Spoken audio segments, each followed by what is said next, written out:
যে কামনিয়া পর্যন্ত হ্যাঁ পাঁচজনা বিমারি করলে যায়নি।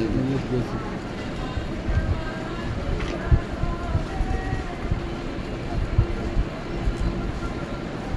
এখন আর বেড়ানোর সুযোগই নেই। হ্যাঁ বেড়ানোর একটা সময় থাকে, সেই সময় যদি না বেড়ান আর হয় না। আমি আরো মানে বেড়াতে আসছিলাম ভারত, তা তো হলেই না অল্প কিছু তো সারায় অল্প কিছু সারে তো দাম আর আবার পাসপোর্টও বন্ধ করে দিতে বলে এখন কিবেন হলে এক দেড় মাস 2 মাস আগে খালি বেড়াইলে মানে তাও ওই সময় আমরা ইয়ে যাওয়ার পাইছিলাম আমরা সেন্ট মার্টিন।